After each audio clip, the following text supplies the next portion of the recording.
Hey, welcome back to the cabin, folks. I'm Robbie. I'm Norman. How you doing today, Norman? I'm doing wonderful. I was glad to be back tonight. Yeah, we missed you the past couple episodes, but of course tonight we're missing Johnny. He's out working, so We all got to put some money. We all got to put some money in the bank, put some food on the table. yeah, he's out playing with the Blinky Welders tonight, and like you were playing on the Boo Boo Bus the other time. So, Yeah. but we got some guests here tonight. Norman, I'll let you introduce your guests. All right. We have Tori. She's a fellow EMT student, and she's a magnet for paranormal activity. She's also a minor sensitive that seems to determine there's an event nearby. She's got to go check it, and then when she researches it, she finds out she's dead on. So it's a little supernatural tie-in. And we have Terry tonight. Terry's a paranormalist who's been doing this on and off for a little over 15 years. He's going to bring some expertise to the table tonight for tonight's show and our next show, and give a little input on what Tori experienced at Ridge Church in Lounsville, South Carolina. So we're going to turn it over to you, Tori. Terry, welcome. And like you said, Tori, you just tell us your story, kind of like what you and I were talking about before we came on tonight. So. Yes, sir. So when I actually found out about Ridge Church, I found out from my husband. I'm actually not from South Carolina. I was a military child, so I moved most of my life. And so I moved here about 5 years ago, and I met my husband about 3 years ago. And he told me a story about the church that a lot of people have experienced. He's from Iowa, which is the town next to Lounsville. And he actually went about 5 years ago with a couple of friends, and he ended up walking up to this church, and the doors started to shake.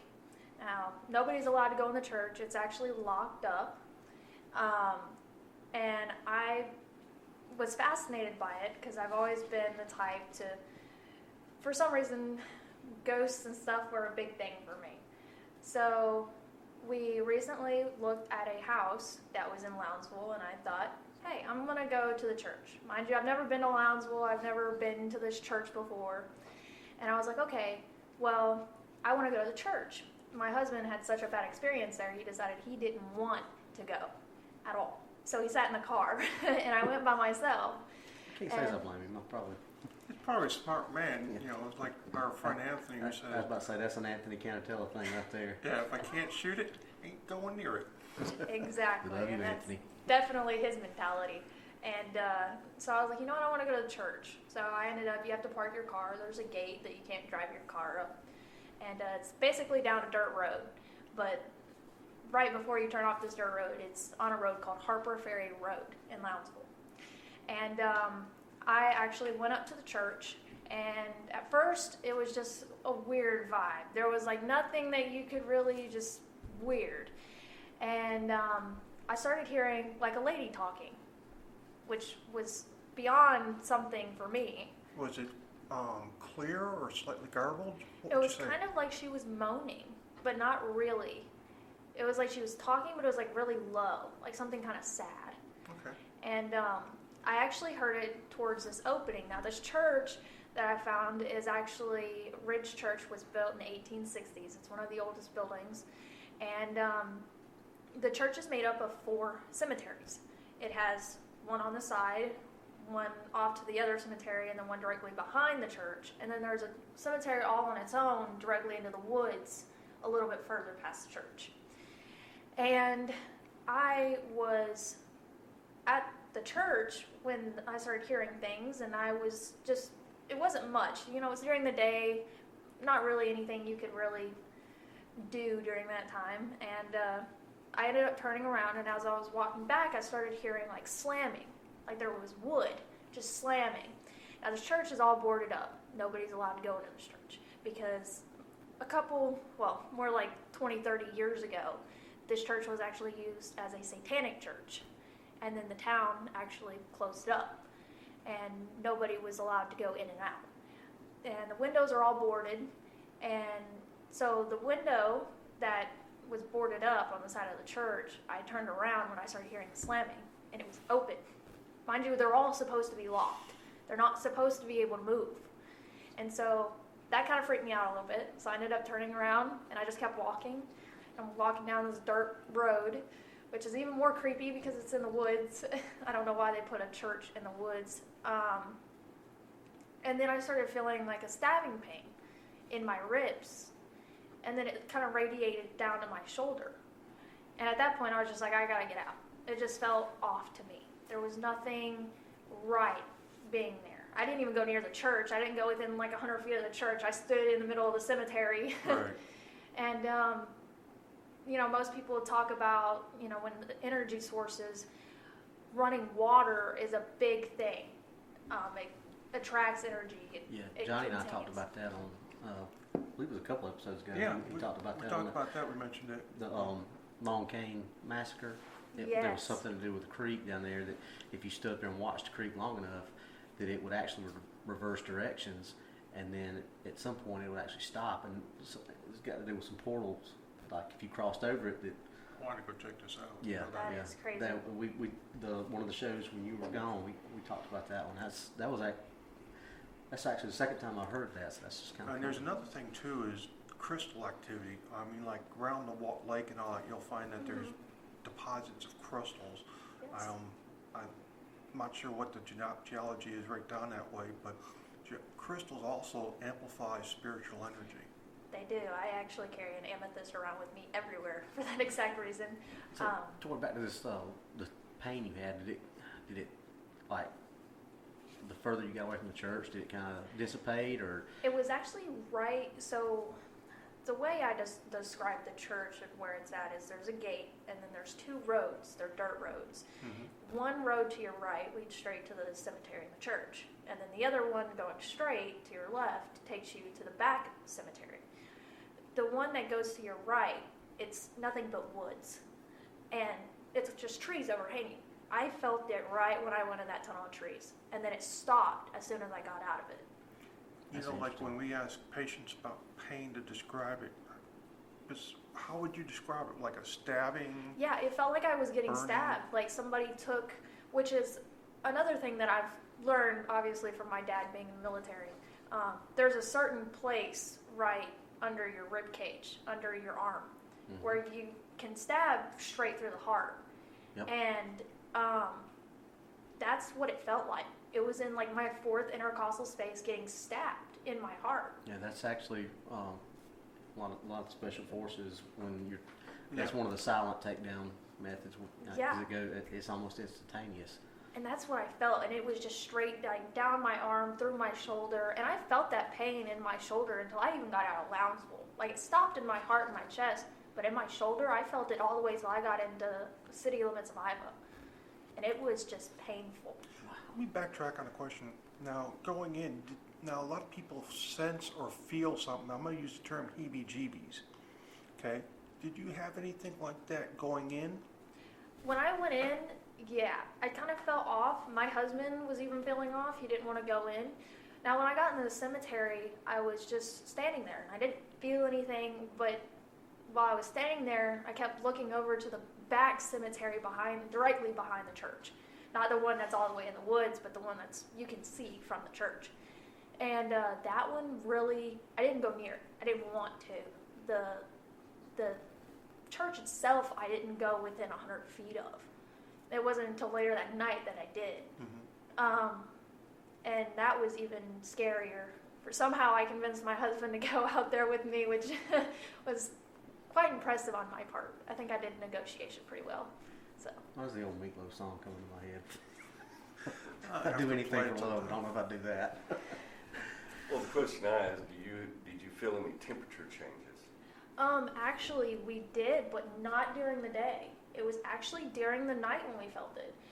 And it was crazy because my husband is like a furnace. To put it in perspective, my husband is 6'2", pure 265 pounds of muscle, and covered in tattoos. Man doesn't scare easily. Like Norman said, usually if he doesn't go near things, he can't shoot if they threaten him. And he's like always hot, always. He could go out in shorts in 50-degree weather. And we went out there that night with a couple other people, and he was freezing. Like he was shivering. I wasn't, but he was. I know your husband, you told me and I think Jamie mentioned it to me, is they were out there by the church itself one time, I think during the day, and they felt the temperature change of it getting hot. Yes. I know when I went out there during the day, I was sitting on the porch, and the temperature got up to at least 107. I said, time to get off the porch, because it was getting warm out there, like there was a fire going on. Yeah. And see, that's actually funny that you said that, because later when I went home later that day, which was pretty incredible to me, was I felt, while I was at the cemetery, I kind of felt lost. Like I didn't know where I was at in a way. And so when I went home and I did my research, because like I said, I've never been to this church, I didn't even look at it, look up what was the meaning of it. And the only thing I knew was that it was used for satanic rituals, that it was really active. So I did a history on the town itself. And in 1919, there was a mass casualty fire that took up most of the businesses and most of the town's residents, that killed multiple people.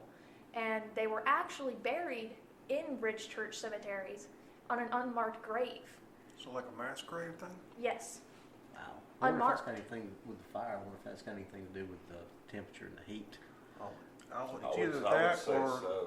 I mean, former satanic left a portal open and we're feeling the gates of hell. Think about when you've heard all these stories. Anytime something like that, some kind of casual or some kind of tragedy, a major tragedy like that, most of the time when you look at these things, there's something to do with that. Like, if it's a big earthquake, people will talk about hearing rumbling and almost someone feeling the building shake and things like that. I'll agree with you. I mean, it was unusual. I know when I experienced it and Jamie experienced the heat, usually when I think for paranormal activities, it's always cold. And so that was a first for me to feel heat, because I felt temperature drop before. Well, and two, this is something, you and I have had these discussions, Norman, about trying to, bring things into perspective, whereas, whether it be Bigfoot, Dogman, paranormal, stuff like that. Tori mentioned something, she felt like she was, lost and disoriented. Do you remember when we were talking with Johnny, and he was talking about the second time he went back up there, it may have been the time when he was up there with you, he felt when he walked back there that he didn't really know where he was at. He couldn't find those caves. And the cave that we actually looked at, he said he couldn't find it. And that's like, what, 50 yards? Yeah, I know, there. exactly. That's weird that you have that same kind of feeling. And he had that, and you did get some readings up there. Yeah, I did get a few readings that we talked about. So, What was concerning to me is when she was describing the pain. When you were doing the research, was there any kind of Civil War, Revolutionary War There's burials a Civil War. there? There's a Civil War veteran buried there. Where There is, soldiers and there's would, also that another. would use that wound. There is another veteran that is buried up there, and a lot of people have, like the woman that I heard moaning, people believe have seen her and have said that she is the wife of a soldier that is buried at Ridge Church. So, I mean, that makes sense in a way of what I was feeling. I would say, because it's an very old church. I mean, like I said, I found some gravestones that I couldn't make out because they have to be pre-Civil War for the age for the writing to be gone. But there was at least one Civil War Confederate soldier, and that was just one the one cemetery right next to the church. And there's probably more out there that we just didn't see. well, didn't you tell me that there were some unmarked graves out there, other than the ones you were talking about with the mass grave? What, some others that you found out that were unmarked graves? Yeah, so I actually ended up directly leaving the church, and I started driving, and like I said, this church is on Harper Ferry Road out in Loudsville, and I got maybe 300 feet from the church, and my vision kind of stopped, and I stopped dead, I was driving, so I stopped, brake checked in the middle of the road, and there's nobody around, and I just see a dock, like an old dock, and it's overlooking the lake, and I was like, where's the dock at? And I looked at my husband and I said, Jamie, where's the dock? He's like, what are you talking about? I said, Jamie, where's the dock? I gotta go to the dock. And he was like, Tori, there's no dock. And I was like, no, there's a dock here. So I turned the car around and I started driving. And I went off one road to the side. It was actually just straight in the woods and it was dead end. There was no even houses there. So I turned back around and Jamie was like, Tori, let's just go home. I said, no, there's a dock. I have to go to the dock. And I took a left going even further down Harper Ferry Road. And directly at the end of Harper Ferry Road is an old wooden dock and a boat ramp, which I didn't know about. Like I said, I've never been to this place before. And I got out the car and I got on the dock, and then I had another vision of the fact that I was drowning. But I wasn't struggling. I was just sinking. And I felt like a male presence around, and I kept hearing like a guy talking and laughing. And it was off to the side on the other side of the lake. And I was like, Jamie, did you hear that? And at first he didn't hear what I was hearing, but then he started hearing it too. And he's like, you hear that laughing, don't you? And I was like, yeah, I hear it. And there's nobody around. There's no cars. The only car that's parked there is me. And there's nobody around. So we got up and we went home, and I got dressed and got a bath and then made dinner. And I was like, okay, well, I want to know more. And I ended up not only finding about the mass fire, but I also found out that in 1920, there was a drowning, a mass drowning, where there was a train car that attached from the end of Harper Ferry Road on the Lounsville side and connected to the Georgia side.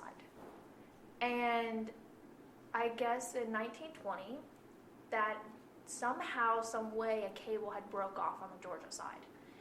And 10 people fell and drowned in that lake at the end of that road, in the same place where that dock was. And I ended up finding out that 9 of them were buried at Lounsville Presbyterian Church, which isn't Ridge Church, but one man was never found, and his body was still in the bottom of the lake. And crazy enough that this happened the same road. And you had no idea about this I had no after all idea. that. You ever had feelings like this occur before, where you sense or see and you want to go investigate? Yeah, I've had a couple things happen. Usually it comes in dreams. I usually not really a lot of visions during when I'm awake. But I've had times where I've actually gone to sleep and I've had a dream of me dying of a car accident. It was at a bus stop, and me and my brother were waiting for the bus, and we started walking, and a car sped past the bus stop. And I ended up pushing my brother out of the way, and it hit me. And I felt every bone in me break. I felt the pain when I woke up. My body was hurting. And I found out about a week later that an 11-year-old boy had died at the bus stop on the next street over after he pushed his 5-year-old sister out of the way of a moving car when they were trying to get on the bus. Probably the creepiest thing I've ever happened to me. That's amazing. I bet Erin would love to have a talk with her. Oh yeah, we'll have to introduce her one night. Yeah. I'd love to have her on an investigation. Yeah. How you feel about investigating Bigfoot? I wouldn't mind it, actually. I'm from the Appalachian Mountains of Kentucky, so that might be a little... I would like to take you out there because I want to see if you can get I'm going to use the word mind link. Well, Yeah. I mean, think about that's what Erin and Jessica do. Yeah. So, I mean, it'd be nice to have somebody that was sensitive out there because, we've got our meters out there, but those things can always, No. get false positives and, And things then like cameras don't always pick up what the human eye sees, and it would be nice to get a perspective from a sensitive. And so, we'd love to take you, and if your husband wants to come along with us, he can Yeah. come heavy. that. And, Yes, I wouldn't we mind always that. go heavy. and come out there and walk with us, and because you'll feel something out there. Tom, I went out there with Johnny. We had 3 separate feelings at 3 different locations where something was there. Yeah. And I've never been out there that I didn't feel like we were being watched. Yeah, I get that a lot actually. I've had moments, you know, even within my house, I have at least 5 in Yeah. my like. And with my profession, sometimes people look at that and say, "Well, you're just always paranoid because of what I do," and you know, maybe so, but it's different. Like when you go into a restaurant, and you want to sit with your back facing the wall and watching the door because things like that. That's a totally different type feeling Oh yeah. than it is when you're out in the woods and you know there's nobody else out there and you just feel like something's watching you. That's a totally different feeling than having your situational awareness. You know, being a police officer, being military, things like that. I know how that feels. I have social anxiety, so I know the difference between wanting to watch your back constantly and then knowing that your hair stands up. It's kind of like the way I describe it is, it's like when you hear somebody sing so well acoustically, and you get those goosebumps, and you're like, oh my God. That is a wonderful feeling. I have to agree with you on Yeah, that. and That is just awesome. That's how you know the difference between the two. Right. You're not anxious, you're not on edge, you're like, wow. You know, just hair stands up on your neck about it. And Ridge Church definitely did that one for me. Well, you know, the first episode we did on this was kind of like, you know, scratched the surface, but this really opened the door for this, and I think we need to Oh, yeah. like revisit this soon sometime. Like, go back out there to Ridge Church with a group of us? Yeah. I would love to take my equipment out there and see what Yeah. we get. We need to Let's set take a something good up. group out there. Got a number, we can contact some folks, and maybe we can get inside the church to set up some equipment Yeah. Yeah. and run some. Because nobody's actually been in that church for a while. Yeah, that'd And- be good. Go out there. You know? I'm not admitting I did it, but the door was open to the church, We didn't hear anything. and we went in and looked around, and It's just a vibe. we got a hit on an audio recorder, and one of the hits that we got was "Something Spark" repeated twice. It was very whispered. I'm gonna talk to Tyler, our audio engineer, see if he can do something to bring out the 3 hits we got from there. One was also a hello when we said hello, and the other one was a what.